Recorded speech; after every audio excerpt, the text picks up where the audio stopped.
Most drama queens are looking for the mic on the main stage of the abyss. They don't want meaning, just a spotlight in a popularity contest where the uglier the drama, the bigger the score. Validation is a cheap token, and the price is your weakened soul. They share their drama in the public square, hoping it will fill the emptiness of the void. It's not about finding themselves, it's about becoming a trending topic for the audience. They confuse attention for affirmation. That's the most pathetic tightrope act of all.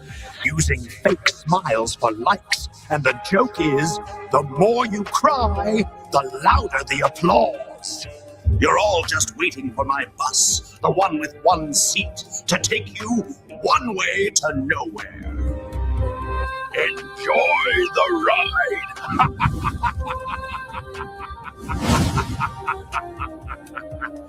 Most drama queens are looking for the mic on the main stage of the abyss. Buttons, or I'll send ice. They don't want me.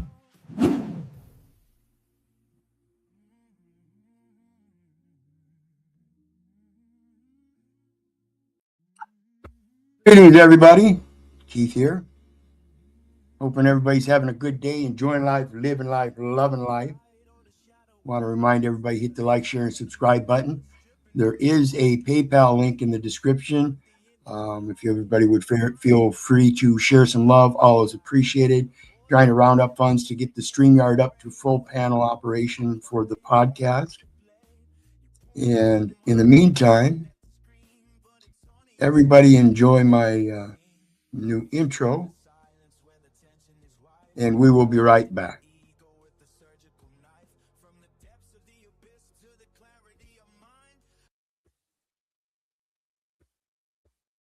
Leaving the noise and the drama behind. High etiquette held as the ultimate key. This is the Short Bus Podcast TV. See the mirror for what it is. The progression begins now.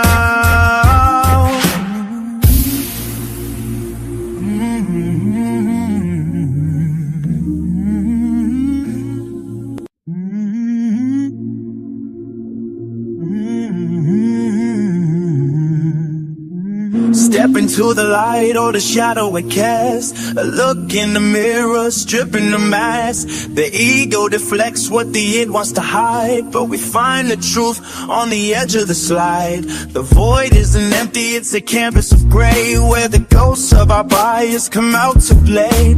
You point at the monster, you point at the screen, but it's only a shadow that's being seen.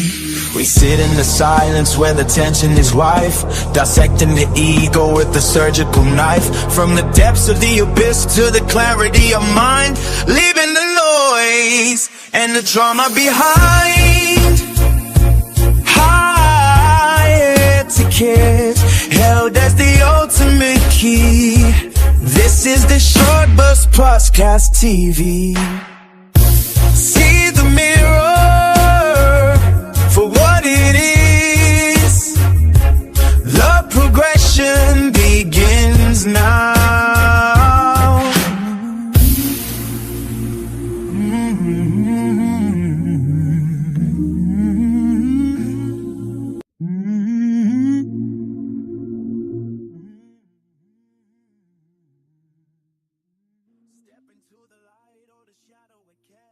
Okay. And we are back. Let me get my stuff set up here. And we have, and it is in the details section below, Frugal Off Grid. So go down and check him out. We're going to be discussing some of his work. We're going to go over a couple of his videos and see what he has to say when it comes to homeless to off grid. Losing your job, starting with no money, blah, blah, blah. He's got some tips for everybody. Been doing it for a number of years. and he's going to show you what it takes, somebody that's actually doing it. So let's take a look.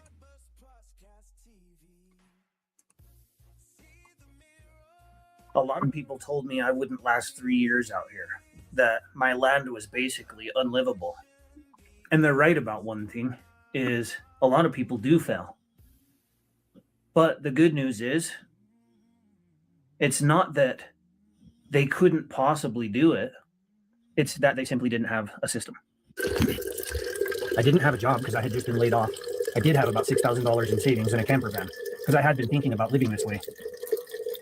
And before I came out here, I first found a really cheap piece of land that fit in my budget, paid cash for it, so I already owned the land outright.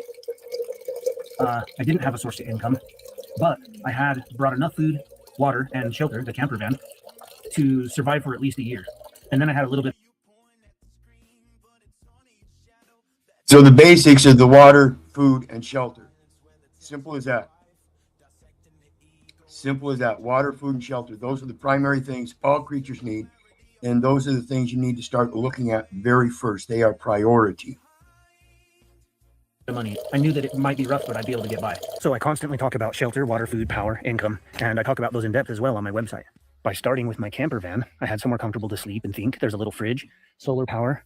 I brought out a year's supply of food, and I had a trailer, not this one, but a smaller one, and a tank for water. And those wound up being, I built the shop and put the tanks over here so I could harvest rainwater. I had a carport so I could park the van under it for shade, and that kept it about 10 degrees cooler.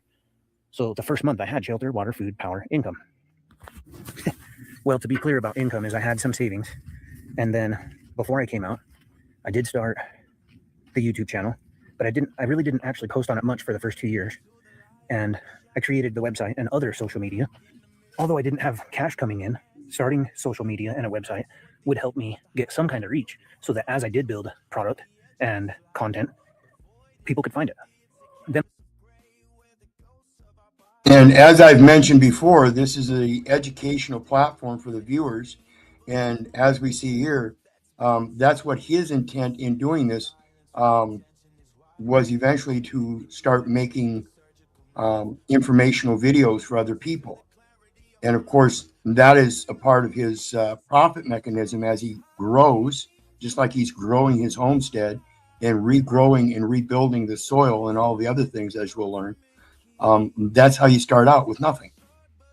You start out, it's like the parable of talents. Maybe you only start out with 1 talent. Maybe you start out with 3. Maybe you start out with 5. Maybe you do have a job in a nice home and multiple vehicles and a motor home. And you can actually buy an extra piece of land while you're still living within society and build it while you're traveling back and forth to do so. Different levels, different talents. So you take your talents and you invest in them.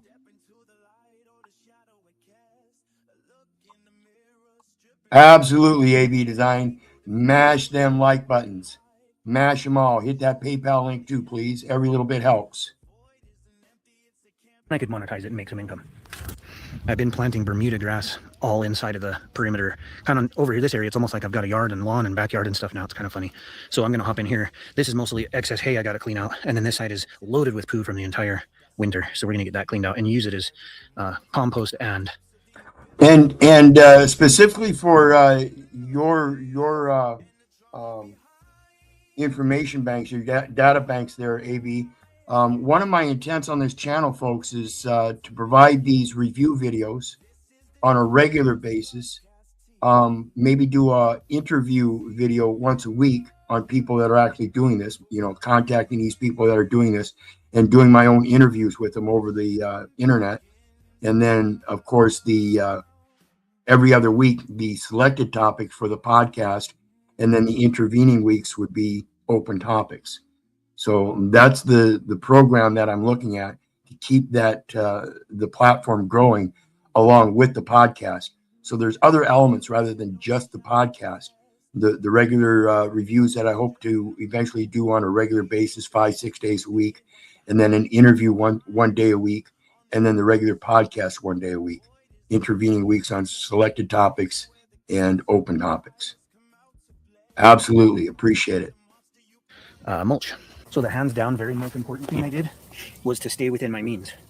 I paid off the van. You know, that was part of the plan before I came out here. I paid cash for land. I didn't buy anything out of my means. However, that shop did cost about $4,000 of the $6,000 I initially had. And so I just had to be really careful with the rest. In fact, the day that I finally did list a product for sale. So like we heard with the bus conversion here last week, and the young man, Isaac Turner, started out with $4,000 on his build. And here it is 5-6 years later, he's doing great. Same with this guy. He started out with 6,000, and here it is 5-6 years later, and look what he's got. He's accomplished by himself.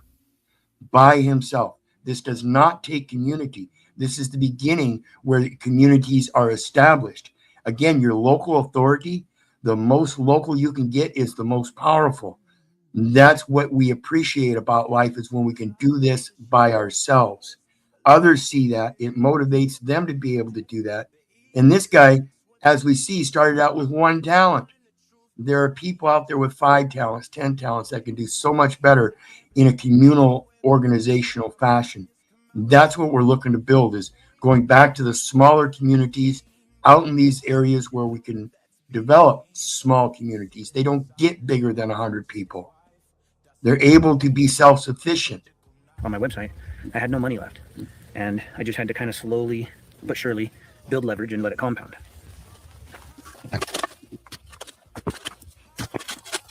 I wanted to be my own boss. I didn't need somebody to tell me what to do. I certainly wasn't lazy. I wanted to try my hand at growing some of my own food. I wanted a little more autonomy. And I just always thought this lifestyle would be pretty ideal ever since I was maybe 5 years old. I'd watch movies about this kind of life, and I thought that's perfect for me, you know. I bought a lot of material to build the shop, but I also used as much scrap material as I could. I didn't really move to newer material. Same here, and I hope to reach that one day. I grew up a Boy Scout and loving the outdoors, and I hate being confined in shoes and inside of a box. I love the fresh air. I love the mud squishing between my toes. I like it when I get those small injuries that I notice the observable world around me to be aware. That's what makes me stronger. That's what makes me closer to my true nature and appreciate it. Until I got to the cabin. This greenhouse was mostly new, but the geothermal back there, that was scrap material. You can see the pig pens here are totally scrap material. And this agricultural shed that has feed and things, this was mostly scrap material. And even my round pen has a lot of scrap material. And all that scrap material, it's all over the place. The cities are trying to get rid of it. And instead of doing recycling on a lot of this stuff, they're dumping it in the dumps.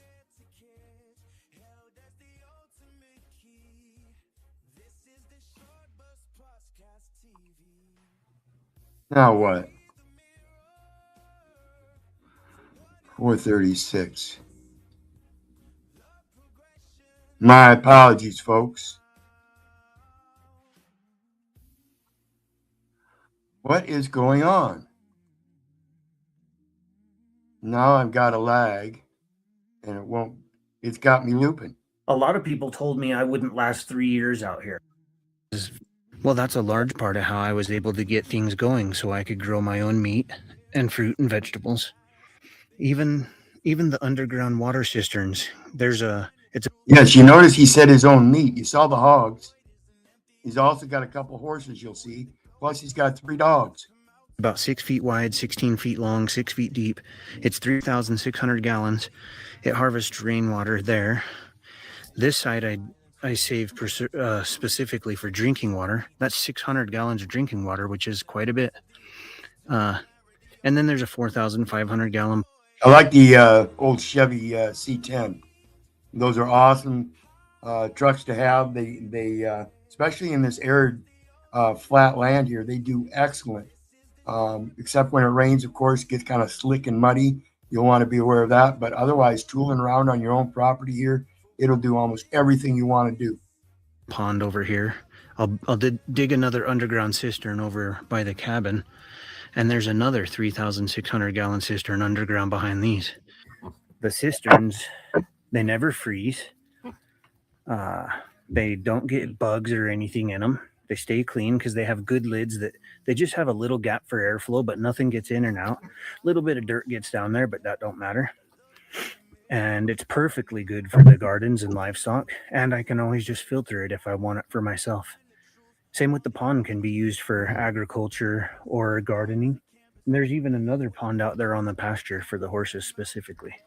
As far as solar goes, I started with the really small system, about 400 watts of panels on the top of the van, 200 amp hours of battery storage. And I just ran a DC to DC charger so I could start the engine, and when I drove places, it'd charge the system. That was enough to keep a little refrigerator going, to charge my laptop or phone or power tools and so on. And I was even able to run a chest freezer on it carefully by unplugging it.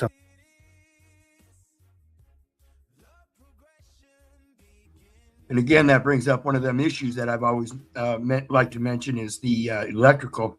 If you don't know what you're doing, folks, do your research so you do know.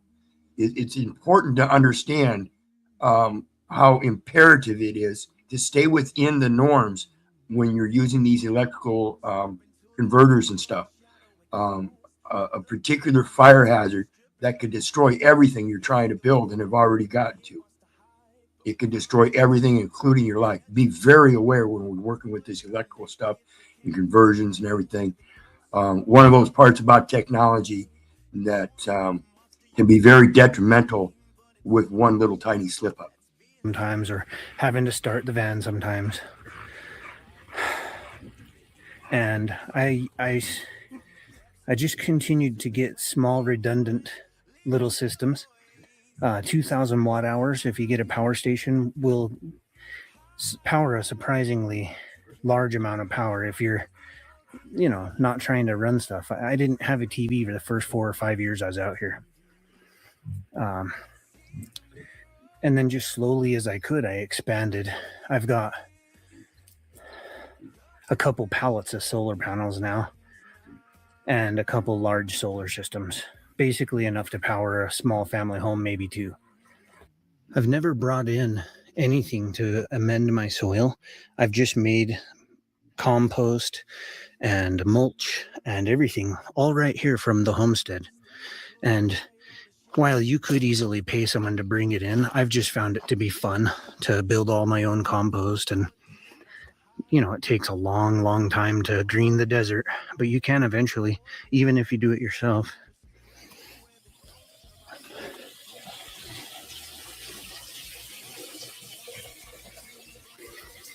I thought this was a red raspberry tree when I first had it, and now I'm not even sure. Maybe it's boysenberry or something.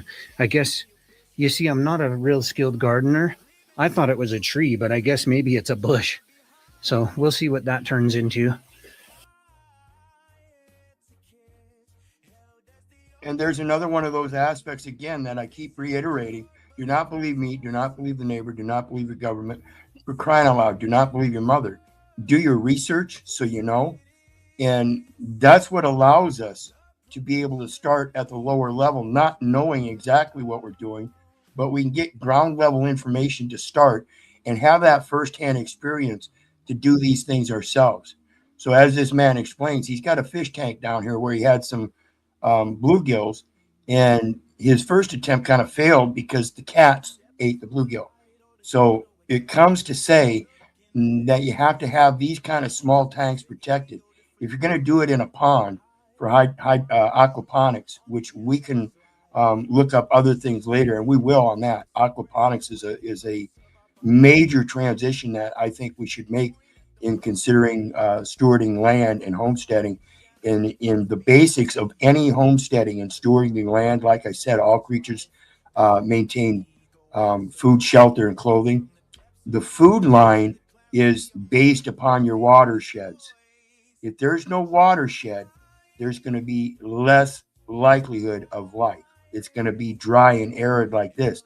The more water shedding we do in these kinds of lands, like rebuilding the soils and making little waterways to help save water and doing the little half moon stuff so that water will pool up and stay in the soil and soak into the soil instead of just running off, the better we're going to be able to live and provide and prosper and replenish.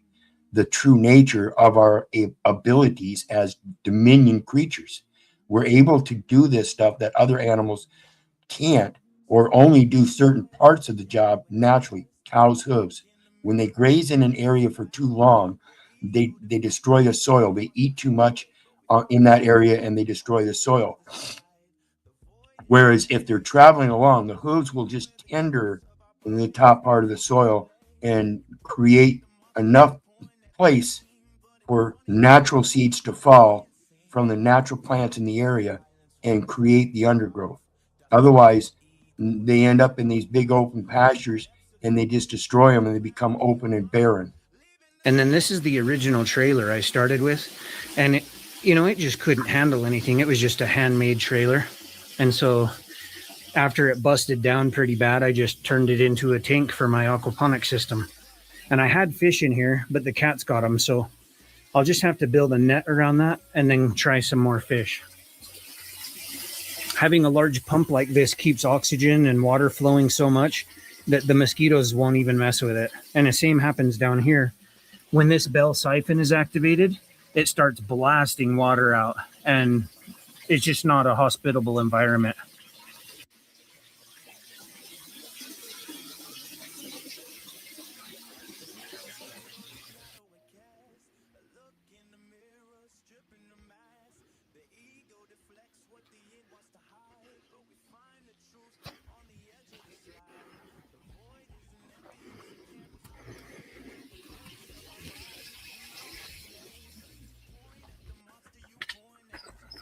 One of the most commonly asked questions I get is how to find land like this that'll work but is cheap.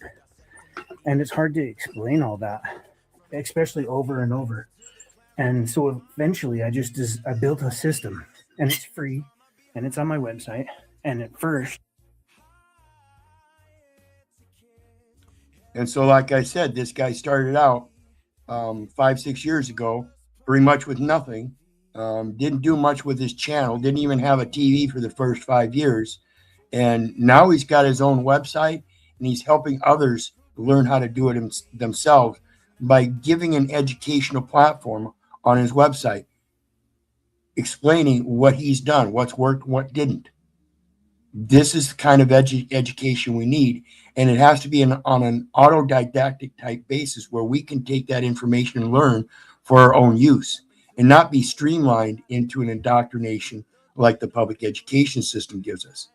This is what truly education is all about, is the observable world, not what's in the documentation that everybody puts before you. well, there's a beginner guide, so it tells you all about what you'd need to know. Then there's a directory, so you can find friendly off-grid counties. I listed all of them.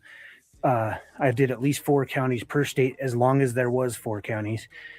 Nationwide, all 50 states.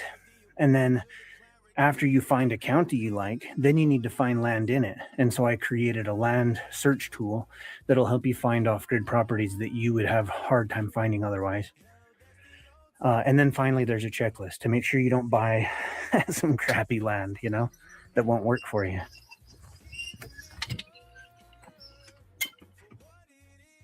Yeah, and so we're talking about details like wells and irrigation and stuff. And so when you look at property around you and you find that their wells are 250 feet as opposed to 40 feet, it's going to be a little bit more expensive. So those are the kind of details he's talking about. Check those out. Make sure you know what you're doing. If you think you're going to buy a piece of land and dig a 40-foot well and come to find out you're having to dig a 350-foot well, it's going to be a lot more expensive. As opposed to the other idea, maybe you don't need a well at all. Maybe you can use cisterns like this guy is by creating your own cisterns.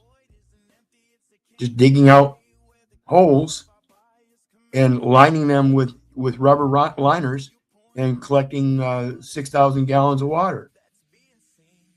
All kinds of ways to do this.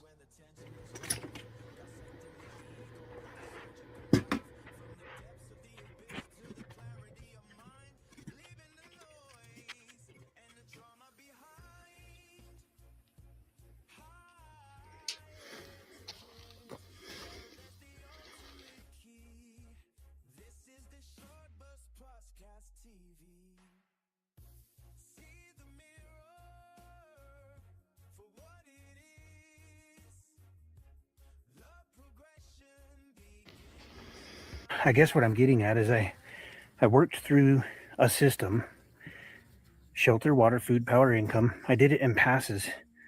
So I had the van, then the shop, then the cabin, you know, and structures for the animals, and adding water and adding storage and adding permaculture, improving the soil, throwing down seed, you know, in passes over time. This fence was super cheap at first, just poly wire. I had T-posts like every 20 feet, but it worked though. And now this is a pretty good fence. And I already have 9-foot posts laid out every 10 feet you saw that solid wood fence, right? So that's going to go all the way around the entire perimeter. That'll block enough wind that I'll be able to start growing more trees. You know, less wind will come through and disturb things. And I'm in 6 years now, and I couldn't do that right out the gate. It took time. I just finally planted cover grass a couple weeks back max, and there's thousands of little patches of grass. And within a few years, I'm confident that this will just be completely covered, if not sooner. That's what it's about, folks. It's not something that's going to happen overnight. This is a long game thing. And so you have to prepare yourself ahead of time. So take your time to do your research. Don't just jump into it. Do your research first. Find out what's going to work for you.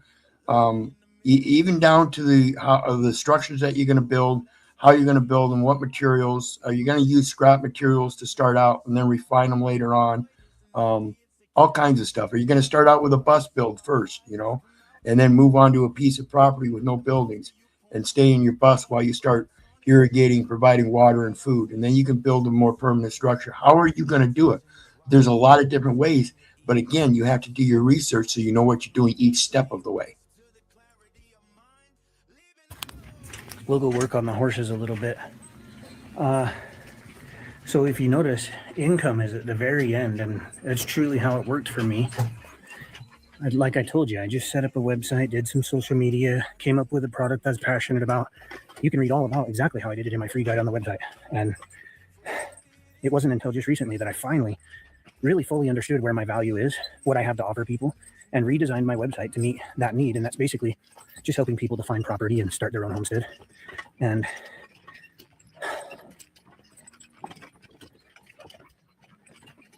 you know, the very most important takeaway is I had the camper right out the gate. I paid cash for my cabin, did it slowly within my means. I own it. I don't need to pay rent or mortgage. That saves me a huge amount of money that I can reinvest in myself and my homestead. And all of that together, I think really it's all the little things that add up to a successful homestead. And this applies to anyone's life, whether you want to be a welder or live in the country or in the city, or you can apply these same techniques across the board to build something that has more structure, less pressure, a little bit of stability. That's all I got to say about that. A little bit of stability. And that stability is, like you said, appreciating. It's appreciating your own abilities to do what you should be able to do naturally. And that's what we're bringing this information out for, is because I think getting back to our simple nature, we're going to be a lot more successive and progressive. So let's take a look at the next one. Come on. How do you start a homestead with no money? One of the #1 searches on my YouTube channel. It's not going to be very realistic for the average person to start a homestead with no money whatsoever. But that doesn't mean that it can't be done with a fairly small budget and some planning. The #1 thing that I see that really scares people away from homesteading is the permitting process and buying the land in the first place. I've seen a lot of people watch my channel and think that they need to start their homestead on a piece of property as similar to mine as possible to succeed. And really, that couldn't be further from the truth. There's land all over the United States, which is far better than mine. And they all pretty well have the same kind of restrictions. There's pretty well not such a thing as no restrictions land. You're probably going to need a septic system. You're probably going to need permits to build a home. You might not even be able to live on the property while you build. That's pretty common, and it just needs to be part of your plan if you want to succeed. Part of succeeding off-grid for me has included having the right power station. This video is sponsored by DJI. Just give me 1 minute and we'll get right back to the video. my homestead. So how did I start my homestead? Well, I got a fire that was lit under my ass when I was laid off. That was the motivator. And I had always wanted to start a homestead. And I decided now's a pretty good time. So I started to look and do some research, and I found that property in the Southwest was a lot cheaper than most places. And that's because people think that if you can't just immediately drill a well, or if there's not a huge river running through your property, that it's not good land. In fact, that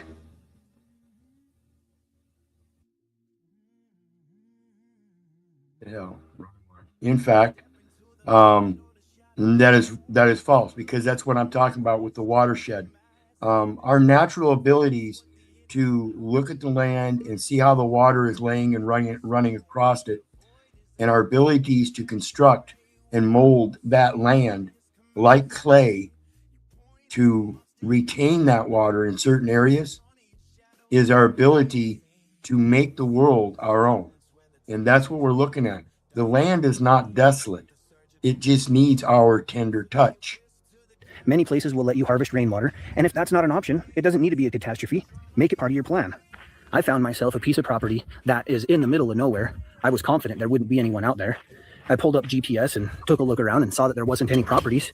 And I decided to pull the trigger sight unseen, which you shouldn't do. You need to do due diligence, but it wasn't really an option at the time. I did call every department in the county, ask them every question I could think of. I probably asked about 15 questions to every department. You know, you want to know. Absolutely. Absolutely. That's one of my main prerogatives, is to get people in the mode of asking questions, not making statements, asking questions. Let them fill in the information. And this is where you need to learn how to ask good questions. So you have to think about this stuff first, contemplate it in your mind, write your questions down, read them, see if they really make sense, rewrite them if you need to, and then go to these people and ask them. It seems like a lot of work, but if you do your diligence, I guarantee you, you're going to end up as cream of the crop. You're going to end up in your natural abilities, finding life much simpler and much more appreciative. I am positive. Oh, does your property have easement? Can you get access to the property year round? Has property around you been perk tested? Are you likely to pass that perk test so that you can get a well or a septic system installed? How deep are the wells around you? There's information. You can find out how deep wells are in the area. That way you'll have an idea how deep yours would potentially be. There's no guarantee. But this is doing due diligence, finding out the most amount of information you can to eliminate or reduce, a catastrophic event. You don't want to end up buying certain pieces of property that you can't get access to, or that are completely landlocked and you got to pay too much money to the neighbor to get easement to your property. There are complicated things, but overall, people are inherently good, and you'll probably be able to find out pretty quickly if your land will do what you need it to do. People ask me what website I bought my property on, and I didn't buy my property on a website. I did a Google search looking for the specifics. You can put in keywords. You can put in no restrictions and find places that are more lenient, but they all have restrictions. And then just kind of reversed that process until I found a private owner that had a piece of land I was interested in. And then we used a title company to make the payment, kind of like an escrow. I sent the money. They have like automatic receipt system. It's trustworthy. Do your research on the people you're paying to make sure you're not going to get scammed, and you should be good to go. Needless to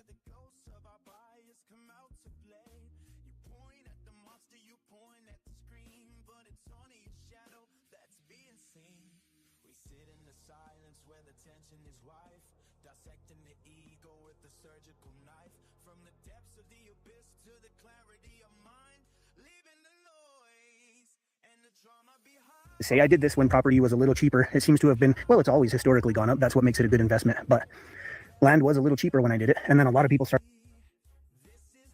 My apologies. I was trying to make a point there and I didn't realize I was muted. The imperative here, I always recommend buying from private owners as a top priority. Look for your private owners first. If you get into any kind of properties that are publicly owned somehow, you're looking at a tangled web of zoning ordinances that you're going to end up having to jump hoops and hurdles to get through. And it makes it, that's what we're talking about here, is it makes it so much harder. So make sure you do your research.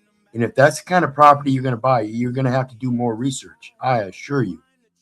I mean, it's going to be a tangled web. They're going to have all kinds of restrictions and limitations that just sometimes seem impossible and redundant, and certainly quite expensive, and of course only for their pocketbooks. thinking they wanted to buy land and whatnot, and it raised the price a little bit. But you can still get a really good deal, close to what I did. And I literally spent less than $2,000 cash outright for my piece of property. It's every bit as easy to come up with reasons to succeed and to do what you're passionate about that it is to come up with excuses not to do something that you really want to do. If you start a homestead, you don't need to pay mortgage or rent anymore. And that's one of the biggest bills around.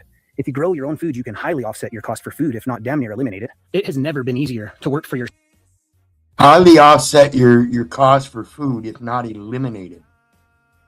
I guarantee you, with the pigs, and he's got a couple horses. I don't know if he's got horse meat. Didn't have any saddles on him, but I don't know. I imagine he's going to use them for something. But chickens, goats, things like that, they're not expensive to keep when you start learning how to produce from the land to feed them.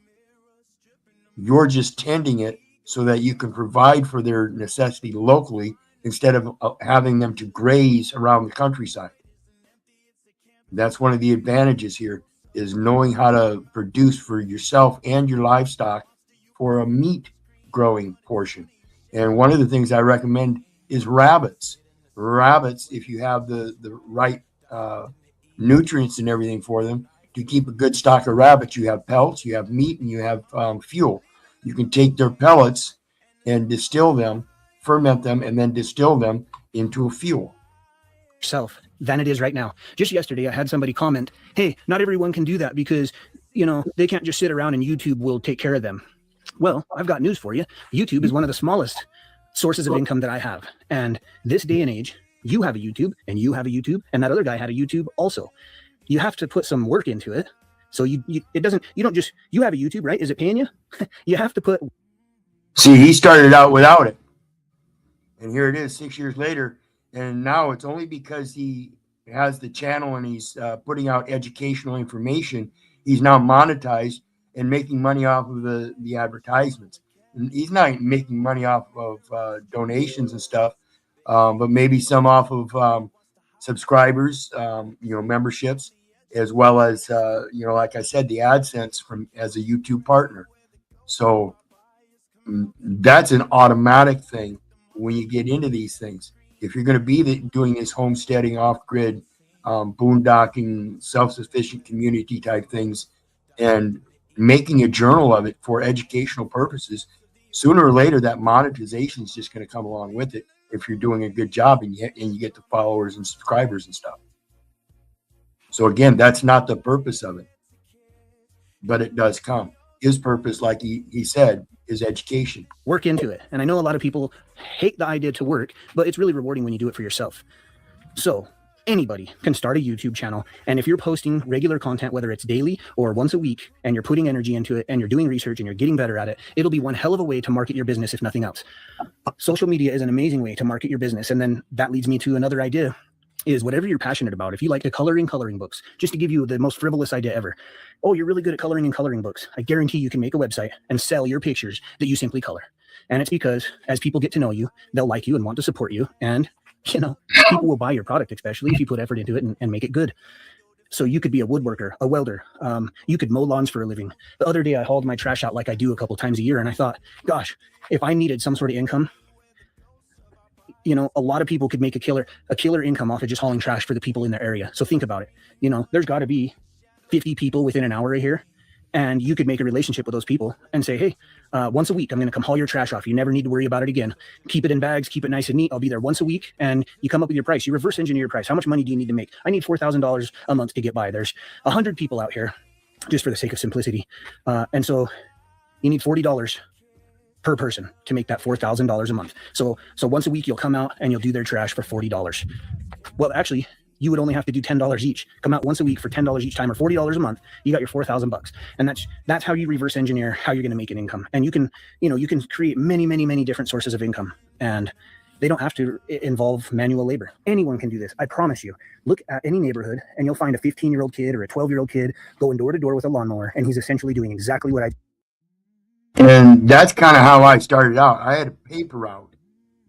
And because of the paper route, during the wintertime, some of the people didn't have anybody shovel the walks. And it kind of made it a little bit hard for me to get up into the front door and stuff. So I would offer to shovel their walks. And that was just extra income for me. Over the years, it built up and developed to a lot of walk shoveling, and it was year round, fall cleanup, summer mowing, spring gardening. And so it turned into, by the time I was 18, I had my own little lawn care and landscaping business. Started out when I was 10 with a paper route, and just word of mouth and learning how to contract myself as a barter trade guy myself, knowing the things that I needed and the things that my customers needed, helped me develop and grow. That's what it's about. Again, the long game. Just told you to do. And any kid that runs a lemonade stand, it's the same thing. Be good to people, give them good service, under promise, over deliver, and you'll make a living, I promise you. I've lost 160 pounds since I lived off grid, and a big part of that has been my black powder tonic, which is in stock. Save 15% with code FRUGAL off grid. Look, I've got a bunch of packages going out to you guys. This is my herbal tea business. I sell red tea, blue tea, green tea, corn flour. So he's not just doing YouTube.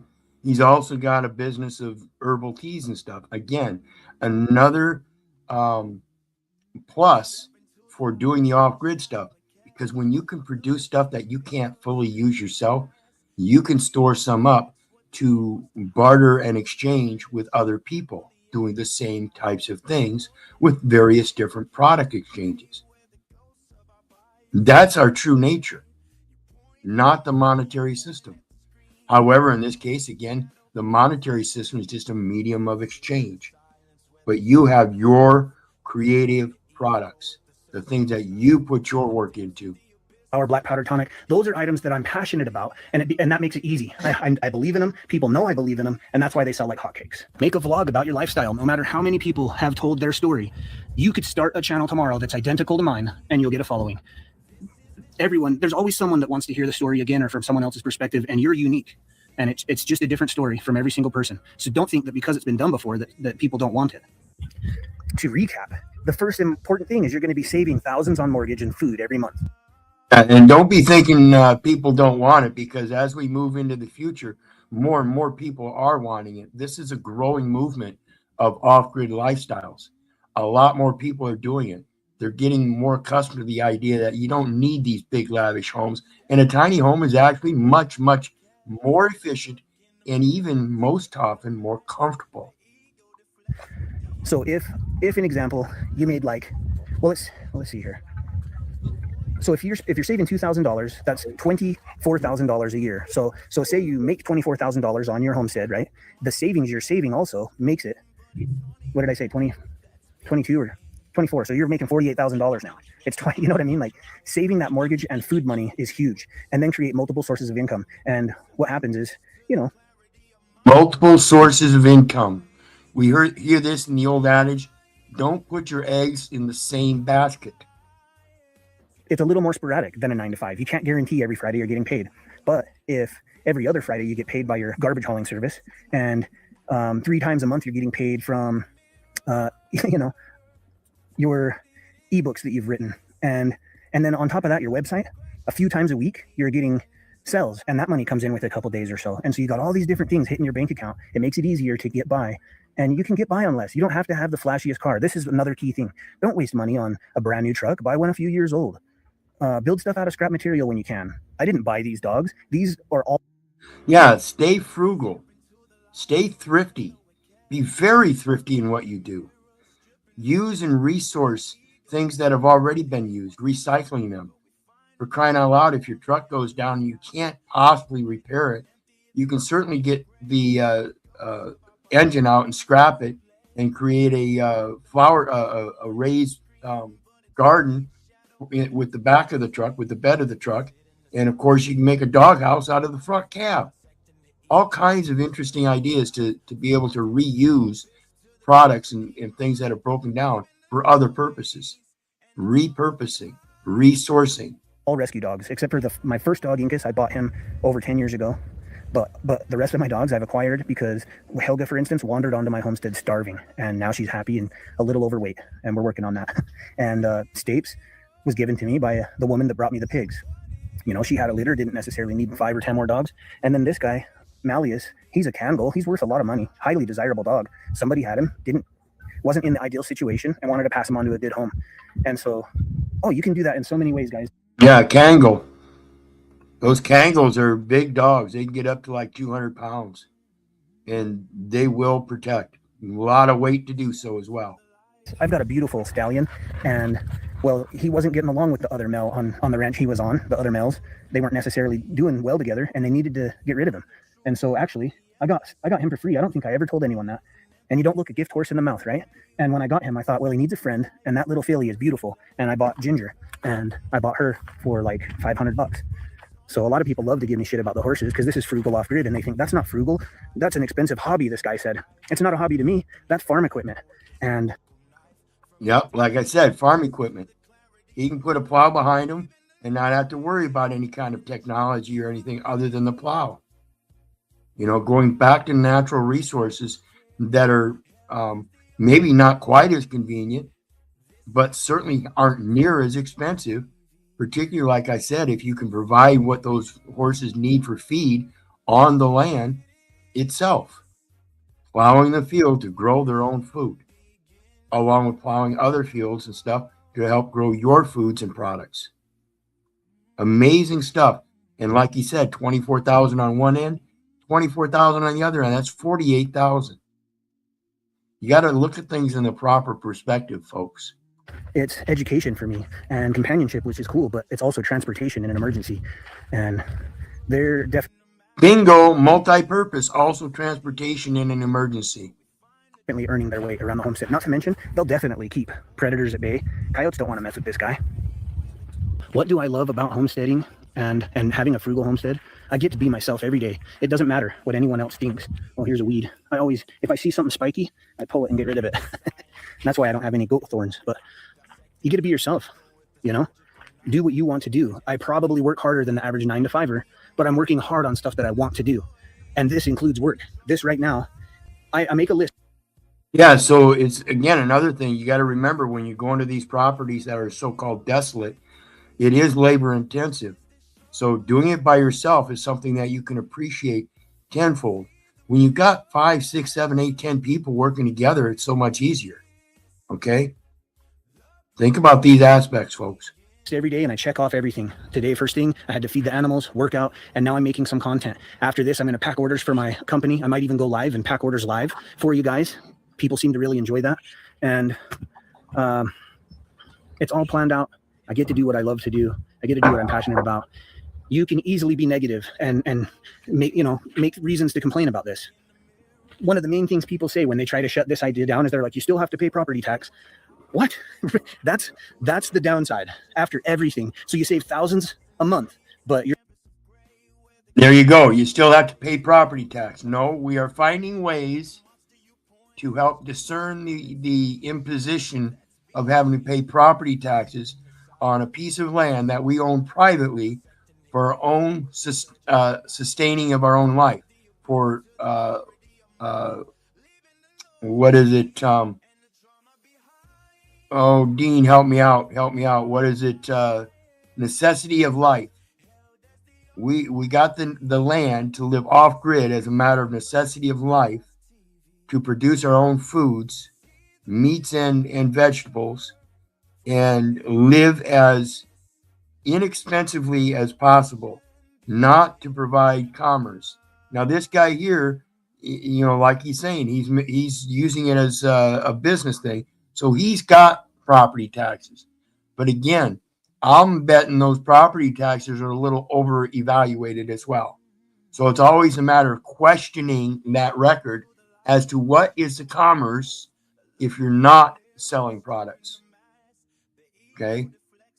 If you're just using it to sustain your own self as a matter of wild refuge and somebody that's just living off of the land, not using it for any kind of commercial purposes, then why are there taxes? You're worried about $100 a year. Wouldn't you give up your mortgage if you could pay $100 a year to live a better life? I like to do stuff people told me I can't. I harvest tens of thousands of gallons of water off of the rain harvesting surface areas on. So Dean Phillips says, in Washington, for wants of goods and chattels, you get off tax rolls. They'll remove you from the tax rolls if you can show that you have no goods and no chattels. And the record will reflect that, folks. unless you've got a business license and doing having a certificate of good faith or whatever it is in the state, registered and everything, is the record of the chattel saying that you are selling services or products, the goods.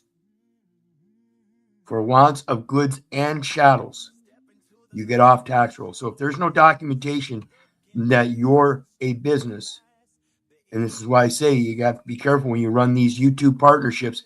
That's a partnership with a business, and therefore it's a business partnership. So there is a tax roll. Okay.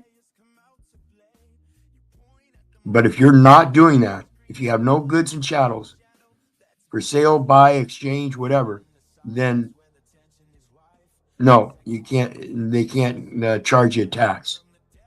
My shop and my agricultural shed. I even use the driveway and my land all the way out to the front gate, pushes water through the swells around the root cellar and down into my pond. I have a recharge pit over here for groundwater recharge. I'll build it up until I can put its own well in there, and we'll see if I can make my own little aquifer. And if I can't. And that's what we're talking about as well, that water shedding I was mentioning. When we learn how the land is running its water and everything, we can help it build those natural water holes, those cisterns and everything that will hold water in that area and keep that soil moist and help build that to a black earth with full of nutrients and everything, instead of being so dry, hard, and desolate. That's our true nature. That's the replenishing of Mother Earth. I had a lot of fun doing it, and I'm putting more water into the ground, period. I have dug underground cisterns that are 3,600 gallons a piece, and they fill with water from the rain. 3,600 gallons each. I think he said he's got 2 of them. People tell me to cover my pond and there would be less evaporation, but there's hardly any anyway, and it wouldn't be a pond. I love the pond. Swells around the property that direct water to the pond. That 4,500 gallons filled in 1 hour, and I've used thousands of gallons out of it since then, and it just continues to get topped off with water. And even throughout the whole winter, the snow melt does a pretty good job of topping that pond off, and the little bit of rain that we get. I get to grow my own meat. I know where it's been. I get to harvest their manure, make compost. I create my own nutrient-dense soil, garden, geothermal greenhouse. I'm just saying there's a lot of reasons to do something like this. And if you just tell yourself why you should do it, I think you can work it out and make yourself a homestead with the least amount of money possible. Absolutely. The least amount of money possible. That's what we're looking at, folks.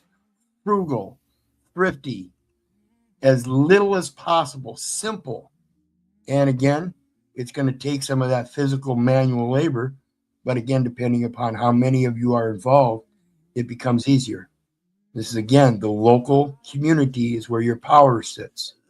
So let's look at the next one.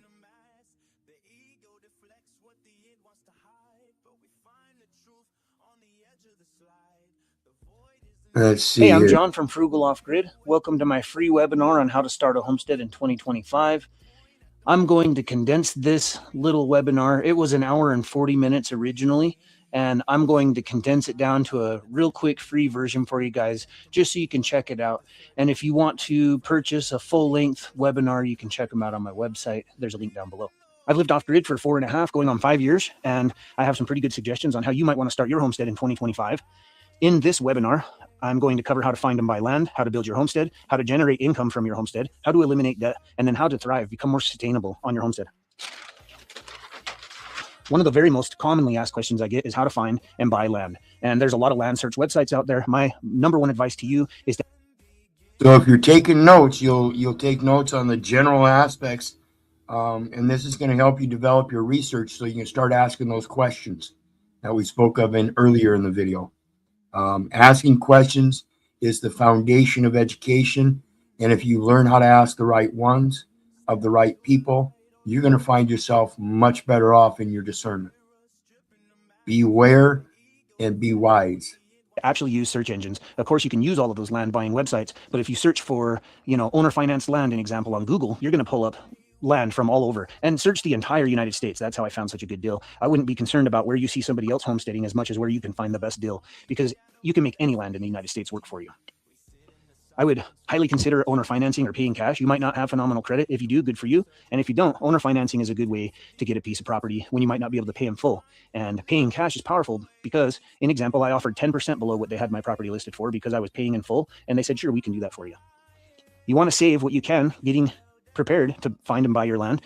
You know, paying cash is king. And if you can create some sort of savings, that would be pretty smart for you to do that. You can offer less. Like I just said, because I was paying in full, I offered them about 10% less than they were asking, and they accepted that because they wanted the money right away. And finally, you know, you'll have to have around a 600 credit score, and you'll have to have some pay stubs proving that you have income, but maybe USDA loans is the only way you can go. And they have loans for rural land and a program to help people like you get started.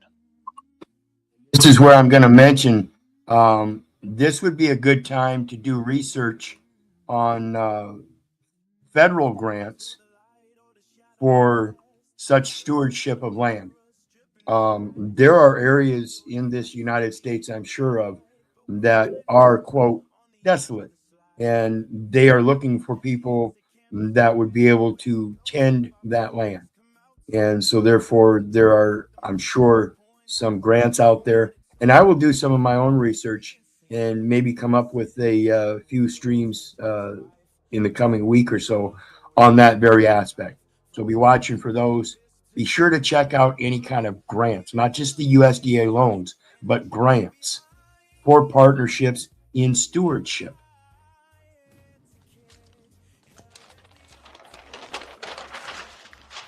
Building your homestead.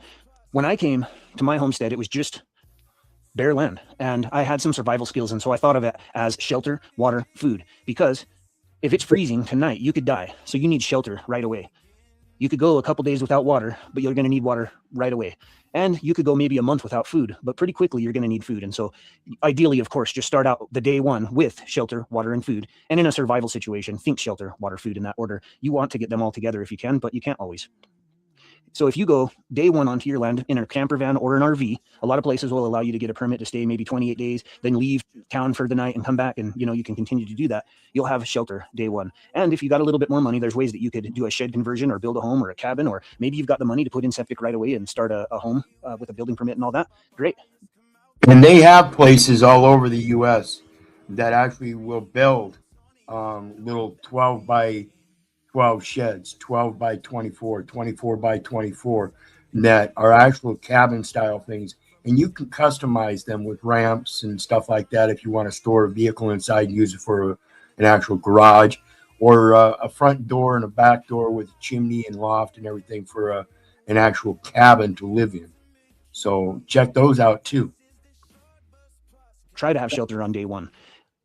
A well is the obvious go-to for water, right? But it can cost $100,000 or so to drill a well. Maybe you can't do that. Maybe you can harvest rainwater. Maybe you can use cisterns to harvest a lot of rainwater. And of course, you could haul water on a trailer if that's possible. And you want to create food. So you need to think about gardens, manure, and livestock. Livestock will create manure for you. And everybody thinks of growing a garden. I'm going to grow a lot of food, you know, fruit and vegetables, and that's cool. You know, you'll get 30, 50 pounds a few times a year. But really, if you want to feed yourself and be sustainable, it's a lot easier to grow hundreds of pounds of meat than it is to grow hundreds of pounds of fruit and vegetables. So you might want to generate your income. I generate 100% of my income from my homestead. You might want to do that too. You know, my suggestion, I've brought in income in non. And another thing I want to mention here, you mentioned the livestock. And when we talk about aquaponics, you can set yourself up with a good population of fish too. Tilapia, bluegill, smallmouth bass, largemouth bass. You get a nice enough size piece of land, you can build your own, you know, 1-2 acre pond that would have all kinds of fish, and then a floating platform of plants with their roots going straight down into the water. Natural system with no pumps or anything.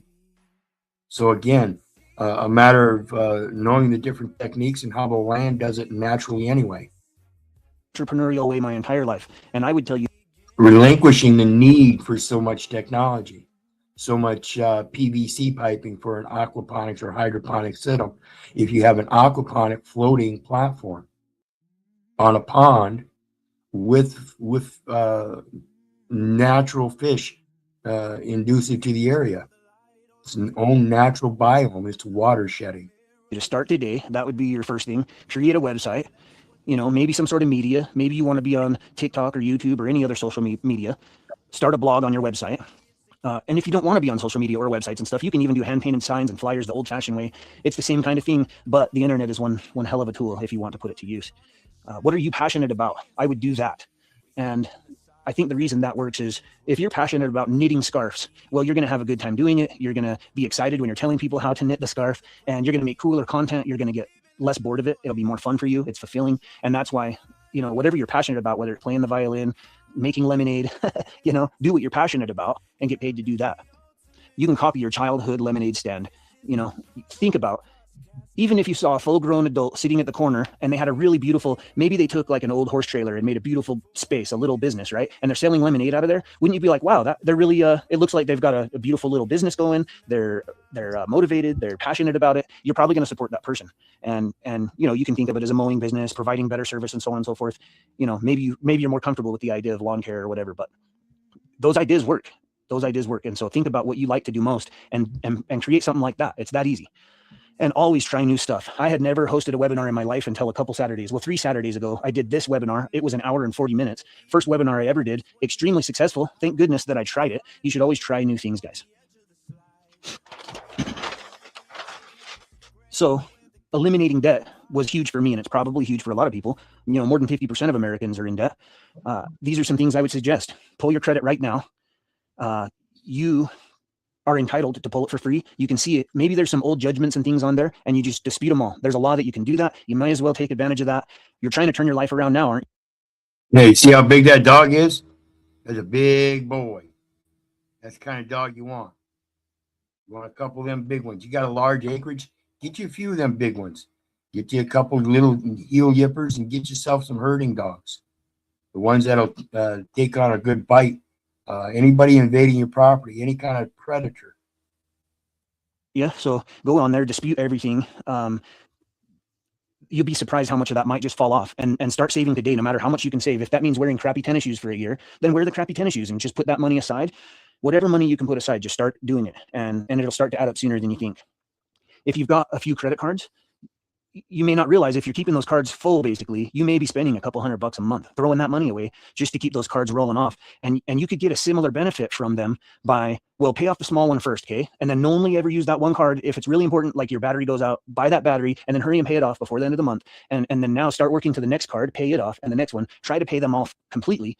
And then, maybe you use one occasionally to do a bigger project, but do your best to pay it off before the end of the month. Or maybe it's going to take you 3 months. You got to do this big project, but pay it off right away and stop paying them $200 a month and use that money to help you get ahead. And finally, once you kind of get things going, you want to thrive on your homestead. I set this up a little differently. Maybe it's more motivational, but I think that at this point you should start to enjoy your life. You can create boundaries, keep negative people out of your life, negative employers. You don't have to work the rest of your life for a crappy employer. Why don't you quit? I can't. This is why a lot of people are wanting to go off grid. All this interruptions in their lives by people they really don't want interrupting them. They're looking for some of this solitude. That's what this guy enjoys about it, is his solitude. That's why it doesn't bother him to be doing this alone. He actually appreciates it more. Yeah, you can quit today. Sometimes it's, you want to set up securities. So find yourself 2 or 3 jobs and then quit. But why? You don't have to work for that crappy boss the rest of your life. You can improve yourself. Focus on improving yourself. Don't be critical of other people. Be critical of yourself and make yourself better. It's the only person you got control of anyway. Read more books, learn a lot of stuff. You can journal. You can eat healthy. Make sure you're getting sleep. You're an adult now, right? Sleep is huge. You'd be blown away at the difference in how productive you can be if you get that sleep. Helping others, it's really fulfilling to help other people. If you can help somebody do something that they need to do, that's going to make you feel better. And it makes you wanted and needed and more, it just feels good to help other people. And you can be kind. You don't need to be a pushover or weak or anything to be kind. You can still have your boundaries and be rock solid, but you can be kind unless you're really cornered. And stop complaining. I hear people in my comments all the time. They complain about, oh, well, I can't do that, or this is why it's harder for me, or blah, blah, blah. There's complaints and complaints. And, you can, when you come up against something, you can complain about it, but that's useless. It's just going to make you and the people around you feel crappy. You can accept it. That's a whole lot better, right? Just accept it and move on. Life is way better. or you can change it, you know, and sometimes that's the best thing to do. Sometimes accepting it's the best thing to do, but never, ever complain about it, because you're just digging a hole for yourself and the people around you. And that's part of, don't be a victim. Your life isn't harder than anybody else's. Everybody has only lived their life. And so your perceived difficultness is probably the exact same as their perceived difficultness level. You know what I mean? Like, I can't do that because of this. I can't, my life is harder and whatever, you know. If you don't be a victim and you don't complain, and instead you just change it, you know, if you want a new truck, just figure out a way to get it. If you want to start a homestead, just figure out a way to do it. And then if you never give up, you can't fail. No matter how hard it gets, no matter if you go hungry, no matter if things keep going wrong and you keep failing, those are just stepping stones to succeeding if you don't quit. And that pretty well concludes my first webinar. Like I said, it was an hour and 40 minutes in the original, if you want to check out the full thing. And then I go on to, I have 6 total webinars. So the next webinar, I cover only, like, I expand on finding and buying land. We talked about it briefly in here, and I talk about it for about 10 or 15 minutes in the full length one, but then it has its own webinar that's an hour, hour and a half. And I'm talking about only finding and buying land. And then I do an entire other webinar on building your homestead, an entire webinar on generating income, eliminating debt, and how you can thrive on your homestead. Absolutely. How you can thrive on your homestead. Various different classes that he's providing. And I think he's doing a pretty good job so far. These are the kind of people I'm interested in doing interviews with, as I spoke about earlier. And mentioning the interview aspect, this gal's link is down in the chat as well. Kirsten Dirksen. She is one that goes around the nation and does interviews with people like this, frugal off grid. And this is her interview of him. 15 miles. And I'll just give you the start of it. But her link is down in the chat as well. And we're out here, but decent roads for being dirt roads. Yeah, they maintain this whole county road Just for us.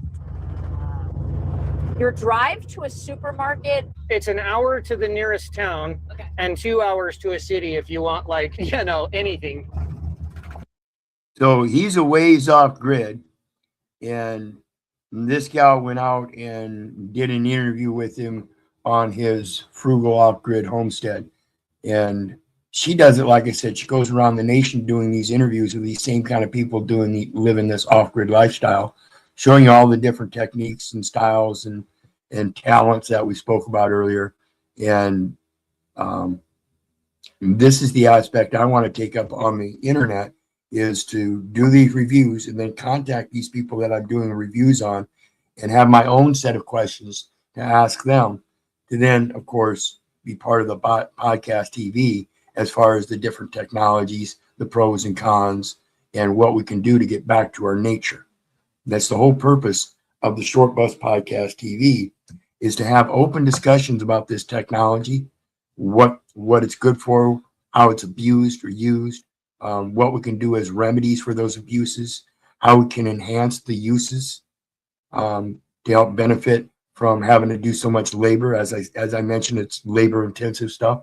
So this is the purpose of the Short Bus Podcast TV, is to educate people that are interested in alleviating that grip on them from this false patriarch, this government system, and living off grid, even if you have to live on grid and develop off grid at the same time, so you can eventually have a place off grid to go get your solitude before you return to the grid.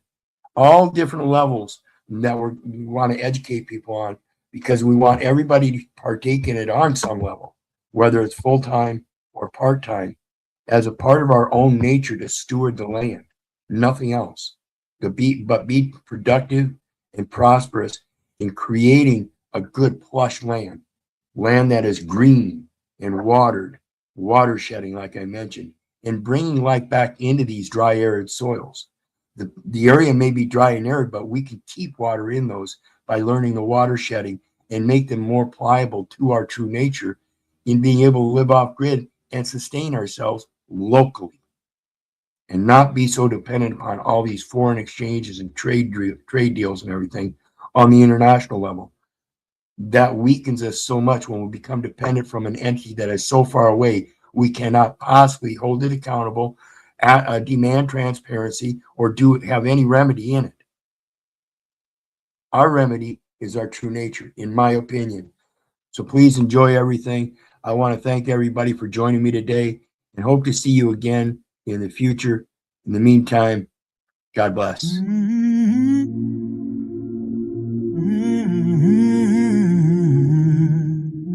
Step into the light or the shadow it casts. A look in the mirror, stripping the mask. The ego deflects what the id wants to hide, but we find the truth on the edge of the slide. The void isn't empty, it's a canvas of gray, where the ghosts of our bias come out to play. You point at the monster, you point at the screen, but it's only a shadow that's being seen. We sit in the silence where the tension is rife, dissecting the ego with a surgical knife. From the depths of the abyss to the clarity of mind, leaving the noise and the drama behind. High etiquette held as the ultimate key. This is the Short Burst Podcast TV.